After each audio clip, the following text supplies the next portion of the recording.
Okay, hello everybody. Welcome to Korean Atlanta Mentorship. So in this video, I'm going to talk about why I'm a little bit heartbroken, right?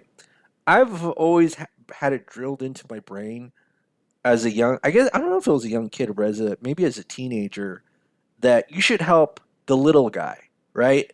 Oh, yeah, you definitely should help the little guy.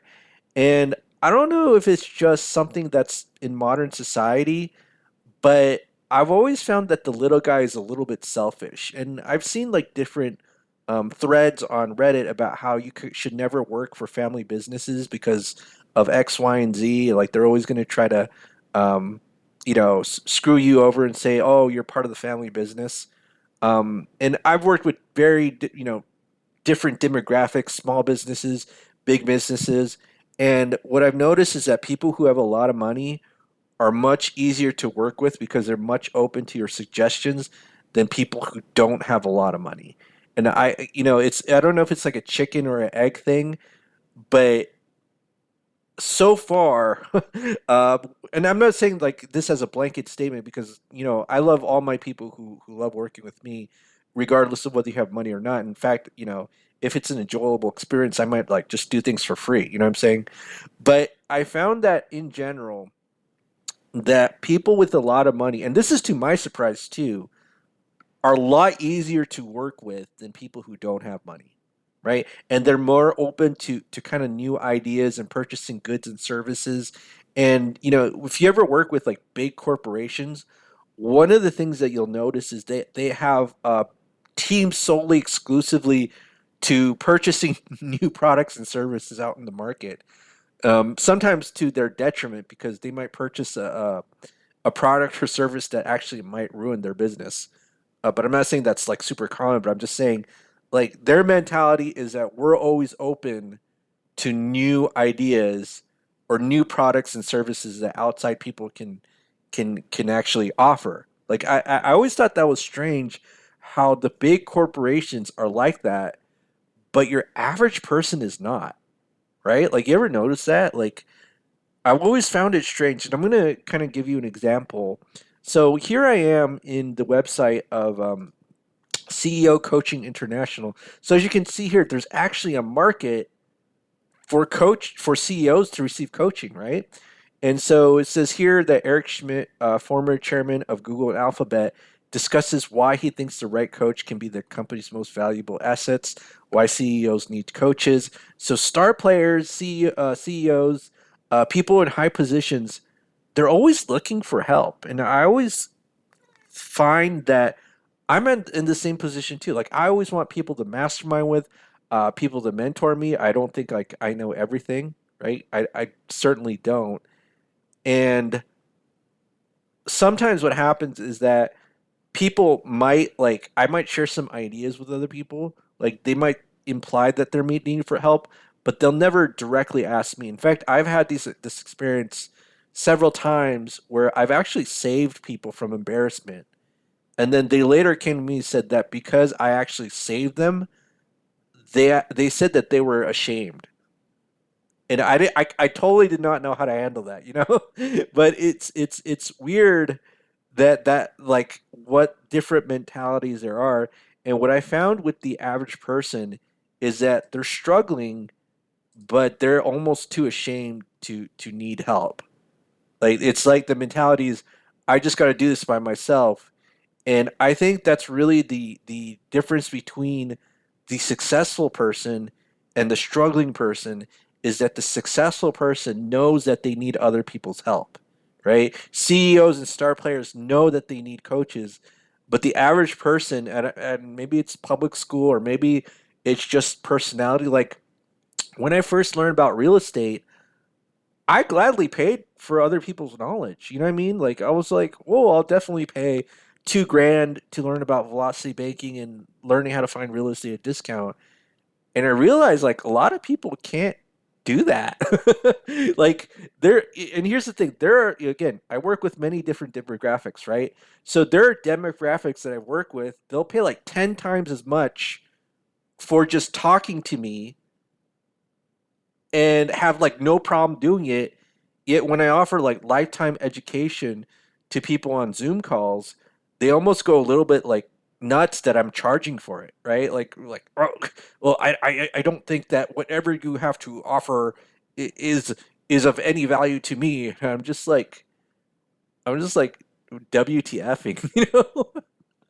But here's the thing, and I'm maybe I'm just gonna flex a little bit just because my ego is hurt that I want to help people and they do this to me. I don't need your money, right? Like, here's the thing: I'm not like super rich or a gajillionaire, but if I'm cash flowing $9,000 a month, I probably don't need your money. You see what I'm saying? And I don't know why people will like. It's weird because I work with like I said, I work with different demographics, have different experiences, and the last demographic that I highly work with was just people with lots of money, and so they'll shell out the money to do whatever it is that I'm trying to help them on.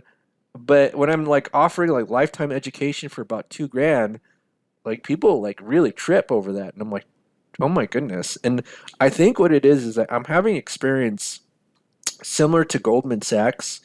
So Goldman Sachs makes a lot of money, and what they did is they ventured into consumer lending with Apple. Like, they're not like Amex where they have tons of experience doing consumer lending. I think Goldman Sachs is, I don't know what they do before the Apple Card, but they didn't do consumer like credit card lending, right? But here's the thing: whenever just because you were successful in one thing doesn't mean that you jump like all in to a new thing, right? So this is why like with this channel, I only like put, you know, available meeting times on like weekends, right? Because I have other things that I need to do in order to make that money. Okay? But here it says that, and again, the problem is you shouldn't jump into things completely new if you are good at it is at what you do. So meaning that if you're McDonald's, don't make um, don't make Italian food. You know, like don't go on an Italian food if you're McDonald's. Anyway, back to my point. So here, if you see that Goldman Sachs lost 1.2 billion chiefly because of the Apple Card.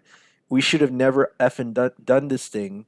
So the lesson is that, and I'm learning this lesson too, is that just because you were completely successful in one thing, when you start the next thing, you're gonna learn a lot of new lessons. And the thing I'm trying to figure out right now is how do I help other people? Right? Like I thought this would be really relatively easy, but I realized it's completely not. Like helping rich people is like the easiest thing in the world. Helping people who are not rich, it's almost like you have to overcome their beliefs with money and what they can do and the fact that they can receive like it's okay to receive help from other people, right? Like most people, like the average person, is too proud to ask for help. And the thing that I always like thought was, uh, I don't know if that makes me different, but I've always asked for help from everybody. Like, oh my goodness, you know how to do this? Please teach me. I'm begging you, teach me. Not again, not all my mentors have been good. Most have been terrible, but I will still beg people to teach me. And whether and this was true when I was poor, and this is true right now, and who knows, maybe in a few years I'll be a millionaire, and I'm still gonna beg people to teach me. But most people, I've realized, or I've come to the conclusion that they can't. Like, here's the thing: if you fill out the Google form, the reason that you filled it out is probably because you're struggling with something, right? And so when you go ahead and submit it and get on a one-on-one Zoom call, it's really funny about how there's been a good number of people who just act like I there's that what I provide has no value. Now I'm not saying everybody's like that. In fact, there's been a good number of positive interactions that I had, but I just thought it's funny is that I've never had this type of interaction with people with a lot of money. Right? So I'm really curious about that. But again, maybe it's just me, um, just trying to understand my own experiences doing something new like this. But whatever. Okay. So this is Korean Atlanta Mentorship. If you're interested in joining our group, go ahead and click the Google form link below. But I am going to warn you going forward that it's going to be $100 charge just to meet me. And the reason I'm doing that is because I'm going to focus more on other things than this channel. It doesn't mean that like I'm not, open to talking to people, but I'm actually trying to cut down on the number of people who do want to talk because what I don't want, and you shouldn't want this either, is to waste each other's time. And unfortunately, there's been a lot of people who book calls, and this is the same thing true with residential real estate, where if you post a property on Zillow, you're going to have a lot of responses, but most of those people will not show up. I mean, all you need is one person to like rent your house, right? So, but the fact that there are so many people who will do that, it's kind of like, dude, there's a housing shortage. Like, why aren't you acting? But maybe it's the same thing with this too. I'm trying to figure it out, but this is why like I really admire like Fantastic because I think she's cracked the code in being able to help people with a demographic that I'm not maybe used to. Okay. All right. Well, this is Korean Atlanta Mentorship. Have a great day, and we will speak next time.